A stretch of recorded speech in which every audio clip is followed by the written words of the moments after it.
basales y parabasales. Estas células están interrelacionadas con el esmalte y ahí se entiende que existe otra membrana basal y se van a adherir mediante hemidesmosomas o semidesmosomas. También hay los hemidesmosomas o semidesmosomas para aquellas células que se adhieren a la membrana basal próxima a la lámina propia. Aquí está. Estas células entonces tienen esta característica en su desarrollo para poder adherirse mejor. Tal vez esta sería una expresión gráfica, esquemática de estas células de las cuales estoy hablando. Aquí está esta lámina o membrana basal o lámina basal, que así se llama, frente al esmalte, y la otra membrana basal que está por debajo o que está por encima, más bien no por debajo, sino por encima del tejido conjuntivo o lámina propia, ¿no?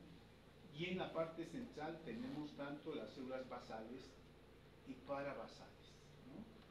Que son varias capas de células en esta región y que están adheridas mediante desmosomas en esta parte entre células epiteliales, pero frente al esmalte lo hacen con hemidesmosomas o semidesmosomas. ¿De acuerdo?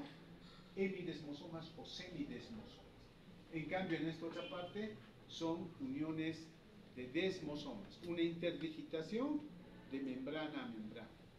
Pero también hay otros sitios donde tenemos unión de sello o unión adherente, o mejor llamado íntimo, ¿no?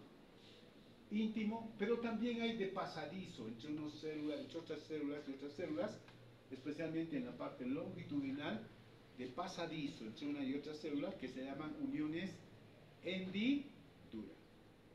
Por lo tanto, estas células de la adherencia epitelial pueden presentar relaciones intercelulares, que se llaman así, tanto de unión de hemidesmosomas, cuando lo hacen frente al esmalte o a la lámina propia, tenemos uniones de desmosomas frente a las células epiteliales, entre células epiteliales, tenemos uniones adherentes u oclusivas, que se llaman estrechas, íntimas, y uniones de abertura o hendidura o de pasadizo, ¿no? Así entonces es toda esta región de las células de la adherencia epitelial. Ahí podemos observar de nuevo toda esta caracterización de la adherencia epitelial que está ocurriendo frente al esmalte. Y aquí tenemos al surco gingival mucho más arriba, ¿no? Al surco gingival. Entonces, esto es interesante, la adherencia epitelial. Pero ¿de dónde viene esta caracterización de la adherencia epitelial? Es todo un proceso formativo cuando el diente se está formando. Eso lo vamos a ver con la odontogénesis, ¿cierto? Estas células, además, coadyuvan en la secreción, en la formación del líquido crevicular, con el componente de la lámina propia que van formando y liberando en el surco gingival. Pero, ¿de dónde vienen estas células? Vamos a ver que viene desde el capuchón pericoronario. El capuchón pericoronario es el órgano reducido del esmalte que cubre al diente, ¿no? Y le sirve para erupcionar. Y una vez que erupciona, este epitelio se destruye y va quedando en el cuello. Y finalmente irá a formar la adherencia epitelial. Entonces, tiene que ver mucho en el orden epitelial desde el capuchón pericoronario, ¿no? Y que finalmente se quedan residuales estas células en la parte del cuello del diente conocida como la adherencia o el manguito epitelial o la unión esmalte-diente.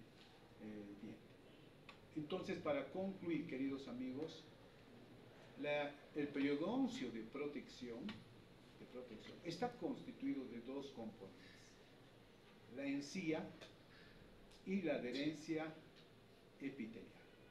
En cambio, el periodoncio de inserción tiene tres componentes: el hueso, el ligamento periodontal y el cemento del diente. ¿Está bien? Bien, nos vemos la próxima clase. alguna pregunta?